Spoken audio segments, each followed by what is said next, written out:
સ્વામિનારાયણ। તારીખ 7/4/2026 ચૈત્રવદ છઠ મંગળવાર। છપૈયામાં આચાર્ય શ્રી અયોધ્યા પ્રસાદજી મહારાજની આજ્ઞા અને દેખરેખમાં બહુ જ મોટું સ્વામિનારાયણ મંદિર થયું। અસંખ્ય ભક્તો મંદિરે દર્શન કરવા આવ્યા લાગ્યા। આ સમયે એકવાર અયોધ્યા પ્રસાદજી મહારાજની આજ્ઞા મુજબ મંદિરની સેવા કરનારા પુરુષોત્તમ ચરણદાસજી સ્વામી, ધર્મકિશોરદાસજી સ્વામી, સનાતનદાસજી સ્વામી વગેરે મોટા સંતો છપૈયામાં નારાયણ સરોવરનો ઘાટ બનાવતા હતા। એ વખતે છપૈયા તથા આજુબાજુના ઘણા મજૂર લોકો ત્યાં સેવા કરવા આવ્યા હતા। નાગપુરના મજૂરો પણ સેવા કરતા હતા। સેવાનું કામ પૂરજોશથી ચાલતું હતું। આ સમયે અચાનક નાગપુરના એક મુસ્લિમ મજૂરનો અંત સમય આવ્યો।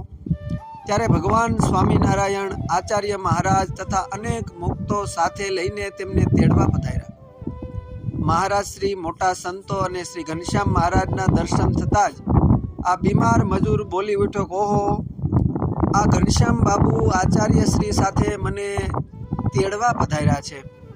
તે મને કહે છે કે હાલ હું તને મારા અલૌકિક અક્ષરધામમાં લઈ જાઉં, માટે હું તેમની સાથે ભગવાનના ધામમાં જાઉં છું। આ રીતે પ્રસાદીના નારાયણ સરોવરને કિનારે મજૂર મુસલમાને દેહ મૂક્યો। તેનું પણ ભગવાને કલ્યાણ કર્યું। એ મુસ્લિમ મજૂર એ સમયે બોલતા ચાલતા દેહ મિલીને સૌને વાત કહીને અક્ષરધામનો અધિકારી થયો। આ નારાયણ સરમાં બાળ પ્રભુ ઘનશ્યામ મહારાજ ઘણી વખત નાહ્યા જ।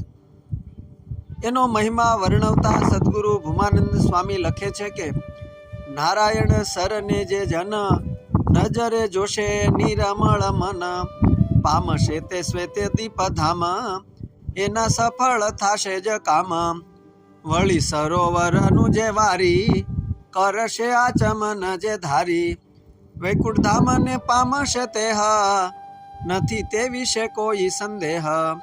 આ સરોવરે કરે જે સ્નાન, મળે ગોલોકમાં તેને માન।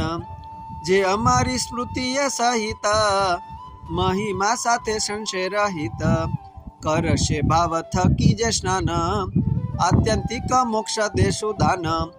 અભય પદ અમારું ધામ, દેશું અક્ષરમાં એને ઠામ। ભગવાનની પ્રસાદીની જગ્યાનો આવો અપાર મહિમા છે। ભગવાનના સંબંધને પામે ને એ બધું જ દિવ્ય દિવ્ય બનું જાય। એના યોગમાં આવતા સૌનું કલ્યાણ થાય છે। અસ્તુ જય સ્વામિનારાયણ।